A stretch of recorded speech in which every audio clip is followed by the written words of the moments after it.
I just want to get done with Zoro's dream. We're just repeating ourselves. Any room for Zoro's dream to breathe.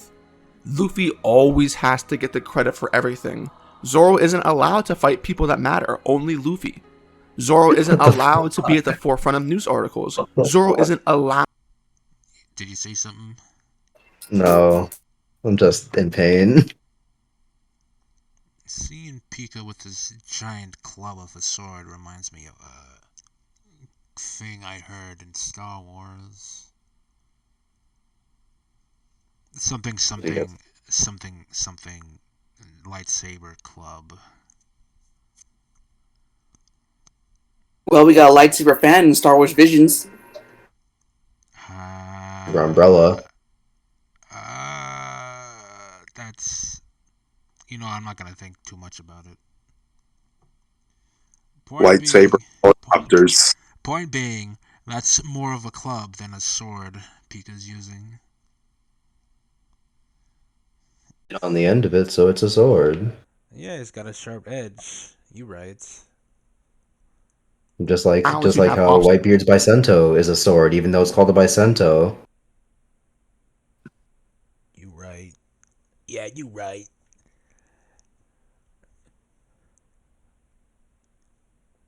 Actually, he didn't even bring. You know what? I'm not gonna think too much about it. I just want this thing done. Zoro isn't allowed to be at the forefront of news articles. Zoro isn't allowed to have obstacles in his way to get what he wants as far as his dream goes. There's really just not enough room. Oda doesn't make way for Zoro. He doesn't create any space for Zoro to breathe in the same light as his main characters, which is an issue because it undermines him. And as a fan, one of the only things you can do is hope and pray that Oda answers some of the questions that I've put out in a manner that actually addresses them. Obviously, we have to go with the fact that the story is not over yet.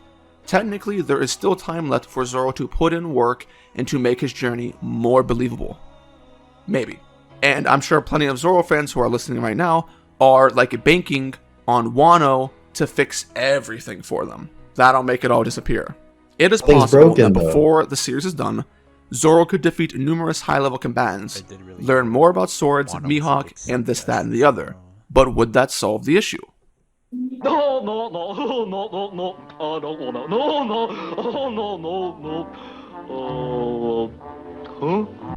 It would not. It'd certainly be preferable to nothing at all, but it'd kind of be like trying to tape something back together again, and the tape that you're using is Scotch tape, not flex tape. There would still be no structure to swordsmanship, and a problem would arise in that you would come to the realization that nearly all of the important aspects of Zoro's dreaming character were crammed haphazardly into the story during the last 10 to 15% of its runtime, which... No. That's it. Just no. We just have to say no. No. Let's just say no. Makes Zoro's journey feel like a speed run, where the beginning, middle, and end are disproportionately important. Zoro would go from defeating Kyozo, Monet, and Pika without issues to then immediately defeating people like King, Shiryu, and Mihawk, all in a very short period of time, while Luffy, Zoro's captain, had to all issues to then immediately defeating people like King, Shiryu. Hey, that doesn't look too right. Anime, what you doing? Whatever. And Mihawk, all in a very short period of time, while Luffy, Zoro's captain, had to struggle every step of the way to even get near the strength of the people that he's fighting. And even then, Oda wasn't able to write that in a believable manner. Immediately... What are you... Did he just say Katakuri's fight was not believable?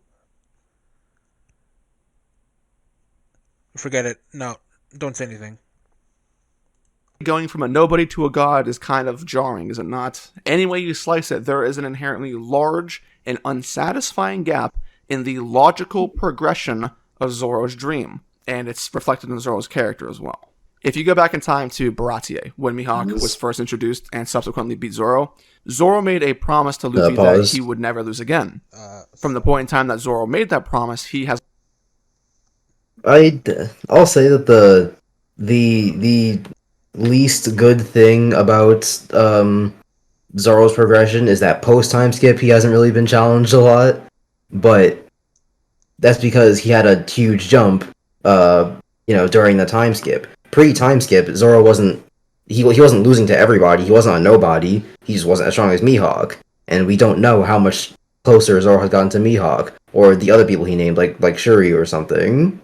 So if whenever Zoro does come across these people, it's not like, oh, Zoro's fighting these people. How did he get this strong? We know how he got this strong, and he's just flexing his strength. Then again, Zoro also did feats that he didn't do before with his previous swordsmanship skill. So That too. you can also count as that. Also, he was training in the same island that Mihawk lives in, where you can also presume is the place where he trains. So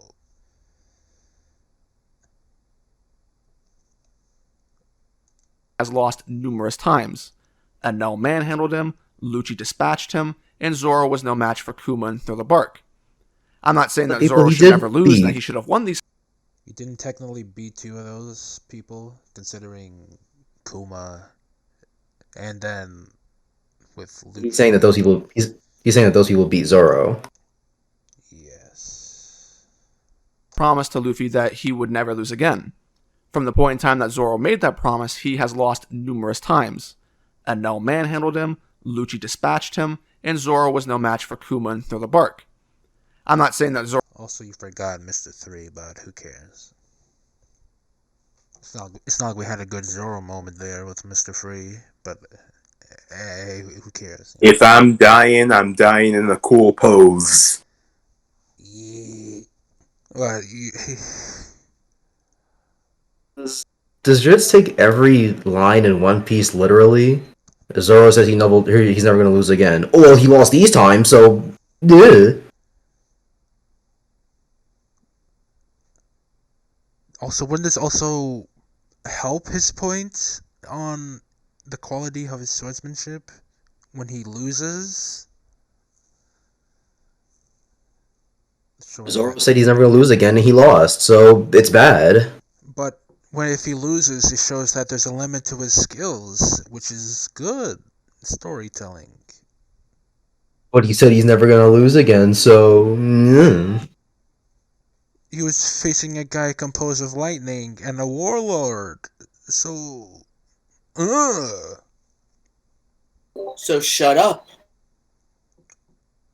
Zoro should well, never shut lose and that he up. should have won Yeah, these things let me simply because shut of his up. promise. Bark. I'm not saying that Zoro should never lose and that he should have won these things simply because of his promise, because that's stupid. What I am saying is that there are instances in the story where Zoro lost and it never mattered to his character or journey when they realistically should have. Oh, No, that- no, no. What would that? What Like does that him mean? losing, Literally, like what him does that losing to mean? Kuma didn't turn into one of the best Zoro moments, if not the best. What does that even mean? What does losing to a thunder god in some place that people think is a myth? A warlord doesn't even use a sword, and I forget the other person. Oh, Lucci, which was how Meme Spy said was a cheap shot. Lucci did a cheap shot on Zoro. I don't remember that scene, but nevertheless, those were specific instances where Zoro lost. This was not against another swordsman, so on and so forth. You were saying? It's terrible.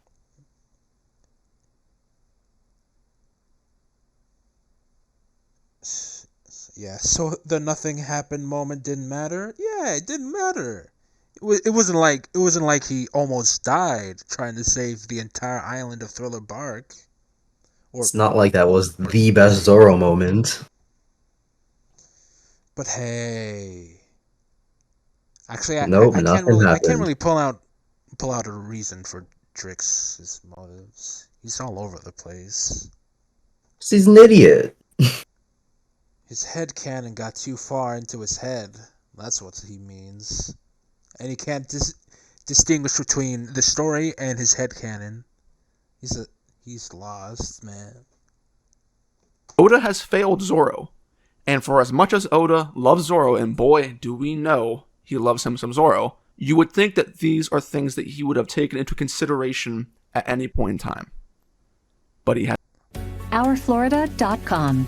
This website can help you get assistance with up to 15 months of rent and utility bills. He said he wasn't going to add these unless I forgot, in which case, never mind about that point. Finally get to Nami. You better not. He's gonna bullshit with Nami.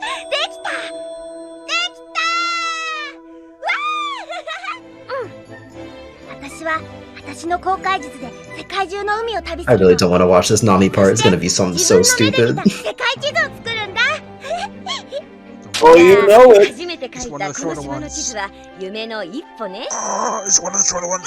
Come on. Don't be too bad. 世界地図かナミあんたはいつか必ず夢を叶えるよきっと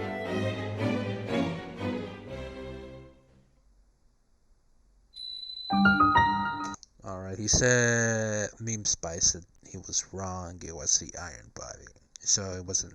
He couldn't get through his iron body, Lucci's iron body. Which. So what you're telling me is that Zoro, who could not cut through steel, failed to cut through steel, and now he can cut through steel. But no, there's no progression.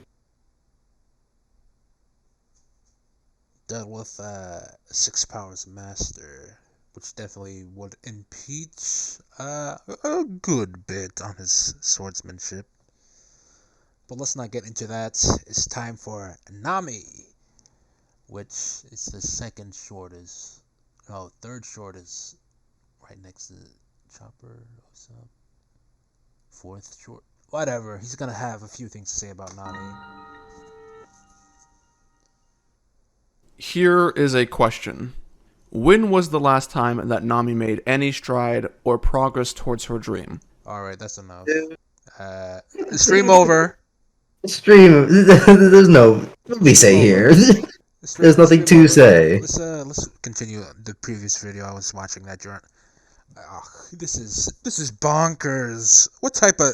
Do you need her to say every time she made a map about an island she recently visited? Does every chapter need to open with Nami drawing a map? There's always going to be one dedicated panel to that map making. Whole island. Whatever. Can anyone remember what the last arc was in which that happened? If you're knowledgeable of One Piece, The then last you know pretty time quickly she that went this was somewhere. The last time she's gone to a place, she probably drew a map. Do we need to see her drawing a map every arc? According to For Dritz. this man, yes. in which that happened. If you're knowledgeable of One Piece, then you know pretty quickly that this was a trick question. In the SPS section of Volume 90, a fan asked the following question. Nami's dream is to draw a map of the world from what she's seen with her own eyes. Is she drawing her world map properly? Oda answered with, of course she is. Her routine every day is to draw maps after dinner. Fun fact, did you know that this is the first and only time Nami's dream has ever been addressed in any way in the story? What else is there to address? She draws the map after dinner. We don't see the Straw Hats eating dinner, so obviously we're not going to see the map. Or, I mean, there was that one scene with the Brook episode. The damn good Brook episode. But, well, it's filler. Take what you will from it. But we technically do see it. Yeah, I was wondering if those Brook scenes were filler or in the manga. But given how Oda has some ties with the animation team, I can believe that. Yeah, that's some of the filler is more or less canon, except the ones that go really out there, like the filler I saw with Law and Luffy fighting each other.